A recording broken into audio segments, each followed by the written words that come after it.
Bonjour, je suis Giovanni Lopresti, je suis fashion designer et je suis dans la libre antenne de Radio People. Bonjour Giovanni. Bonjour. Le plaisir d'être accueilli chez toi, c'est magnifique. Soleil, terrasse, jardin et tout.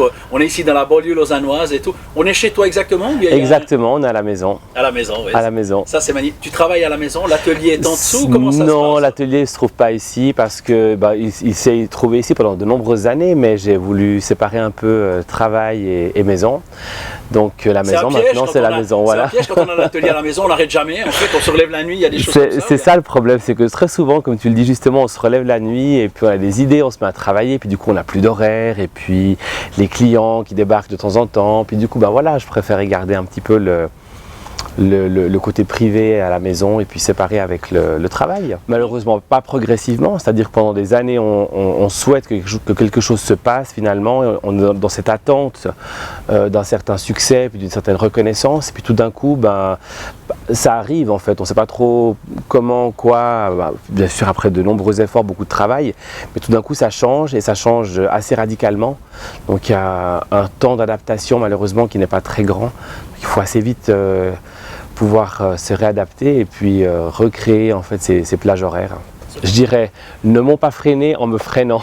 C'est un peu spécial à dire que d'un côté, ils ont quand même toujours été là pour soutenir, même si au départ, ils ne voyaient pas ça d'un très bon œil, pas par rapport au choix du métier, mais par rapport à ce que ça comprenait, c'est-à-dire à la difficulté, au parcours, le fait qu'on est dans un pays qui malheureusement ne laisse pas forcément la place à ce genre de parcours. C'est plutôt un pays où on a soit un parcours scolaire, qui après nous ouvre des portes à l'étranger pour partir à l'étranger pour continuer et terminer, soit c'est un peu le parcours un peu que j'appelle la jungle, quoi. C'est un peu de l'improvisé, il faut se faire sa propre place et créer un propre parcours qui n'existe pas. Donc il a fallu créer ce parcours qui n'existait pas pour arriver où je suis arrivé aujourd'hui.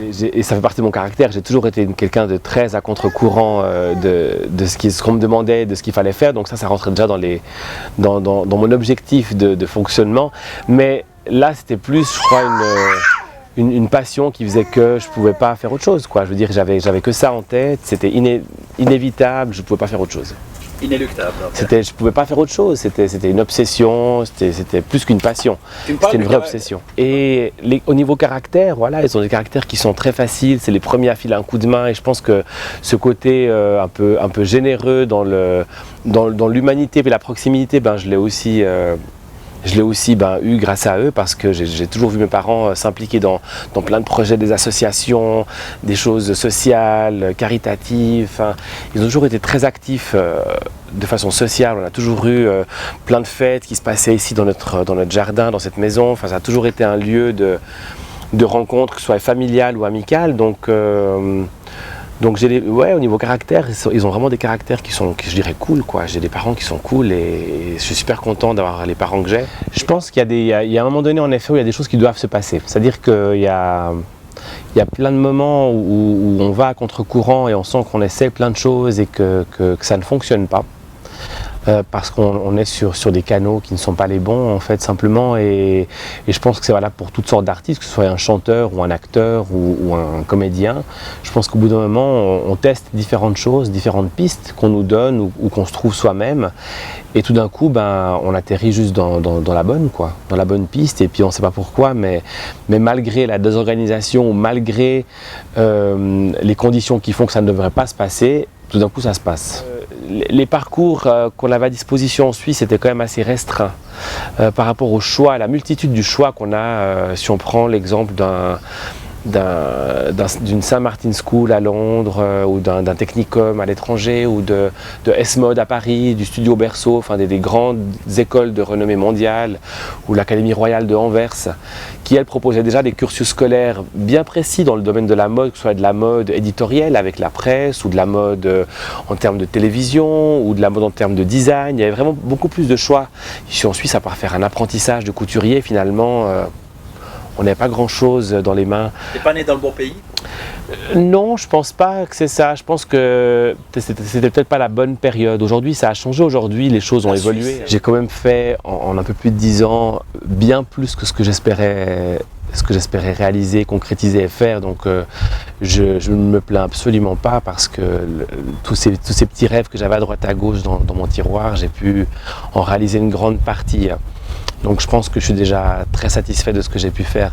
Maintenant, par rapport à la carrière, je pense qu'on parle de début encore. On parle de début parce que L'idée c'est quoi, pour être très direct? C'est de dire, voilà, la marque Giovanni Lopresti, il y a 50 boutiques dans le monde, voilà. Il y a des stylistes, il y a des designs, elle est établie, les gens la connaissent et elle perdure. C'est ça un peu l'objectif final, on va dire. L'objectif final, ce sera exactement ça, ce sera celui d'avoir des boutiques dans les capitales, en tout cas dans les grandes capitales, et ensuite après un peu partout dans le monde. Ça c'est clair que c'est le grand rêve. Il y a plusieurs aspects. Déjà il y a les trends, hein, les tendances actuelles qu'il faut suivre. Donc on se renseigne toujours un peu sur les tendances à venir dans les 2, 3, 4, 5 années prochaines pour savoir un petit peu quelles seront les tendances, pour être dans le juste. Parce que si la mode cette année c'est la mode du rouge et qu'on sort avec une collection qui est jaune, on est un peu à contre-courant. Alors après nos clients peut-être vont apprécier, mais peut-être pas tout le monde. Grand maître, mais tu suis la mode? Moi je croyais que tu créais la mode. Alors c'est différent.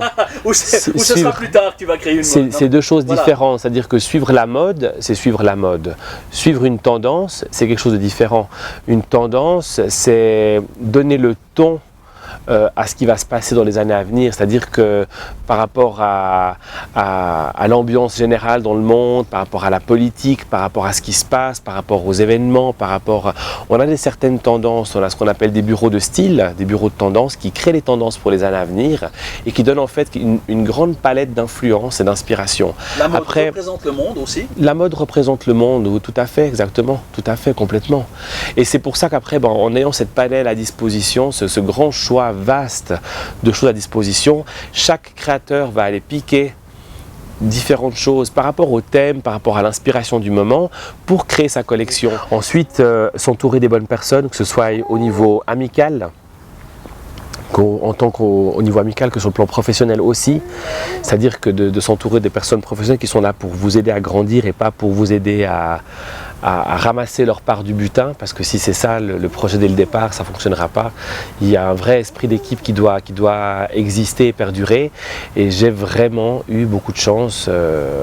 J'ai su m'entourer de bonnes personnes qui ont été là et qui sont là, qui croient en ce projet, qui ont envie de le faire grandir, qui sont prêtes à dévouer du temps, de l'argent, beaucoup de patience à ce projet professionnel. Donc à partir du moment qu'on voit qu'on est entouré par ce genre de personnes-là, ça nous laisse un lien très fort avec le sol. On est obligé de rester les pieds sur terre. On se dit non mais attends, là j'ai impliqué maintenant madame, monsieur XYZ et Christina Mag ici et Virginie ici et Midio, notre graphiste.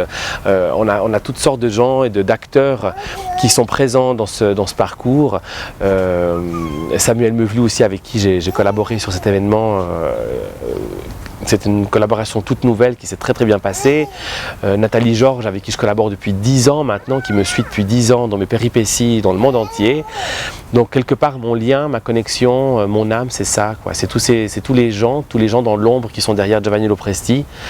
C'est pas juste moi le styliste, mais c'est cette équipe de, je pense, facilement 30 à 40 personnes qui est derrière et qui fait marcher la machine toute l'année.